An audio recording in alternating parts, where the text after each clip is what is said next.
देर रात जब देश सो रहा था तब रूस का एक जहाज भारत में उतरा। युद्ध को 1 साल पूरे होते ही रूस भारत पहुंचा है। इस जहाज में रूस के विदेश मंत्री सर्गेई लावरोव थे।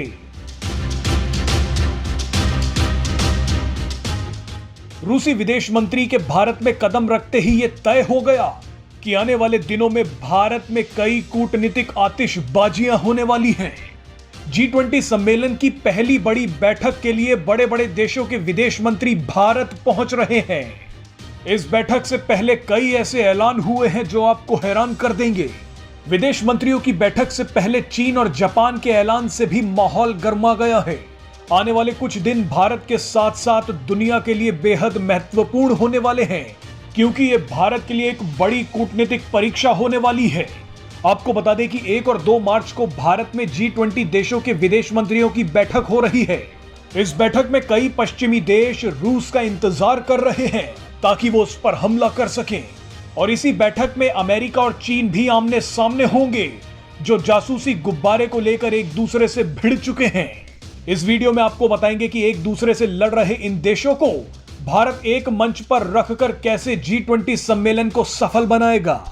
आपको बता दें कि G20 देशों के विदेश मंत्रियों की यह बैठक तय कर देगी कि इन सभी देशों के राष्ट्राध्यक्षों की बातचीत का एजेंडा क्या होने वाला है, क्योंकि विदेश मंत्रियों की बैठक के बाद इन सभी देशों के प्रधानमंत्री और राष्ट्रपति एक दूसरे से मिलेंगे।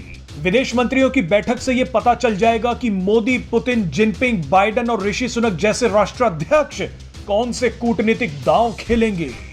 आप अंदाजा लगाइए कि जब रूस और चीन के सामने अमेरिका, ब्रिटेन, फ्रांस, जर्मनी और ऑस्ट्रेलिया जैसे देशों के विदेश मंत्री होंगे और इन सभी को संभालने की जिम्मेदारी विदेश मंत्री एस जयशंकर पर होगी, तो क्या जलवे होंगे।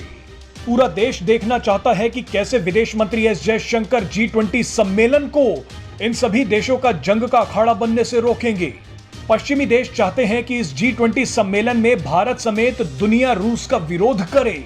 फ्रांस ने तो ये तक कह दिया है कि अगर भारत रूस की निंदा नहीं करेगा तो वो G20 बैठक के घोषणा पत्र पर हस्ताक्षर ही नहीं करेगा।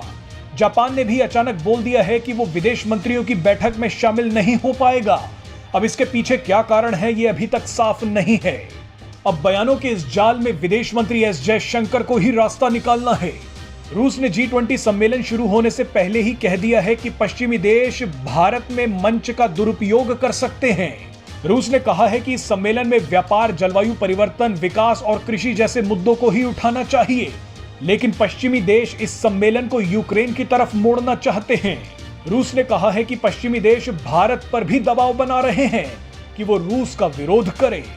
वैसे आपको बता दें कि भारत में हो रहे G20 सम्मेलन में रूस और यूक्रेन युद्ध के अलावा अमेरिका और चीन का विवाद भी हावी हो सकता है। चीन और अमेरिका के रिश्ते भी एक खतरनाक मोड़ पर पहुंच गए हैं। आप ये मानकर चलिए कि भारत में आने वाले दिनों में आपको ऐसी आतिशबाजियां दिखने वाली हैं जो आपने शायद ही पहले कभी देखी हो।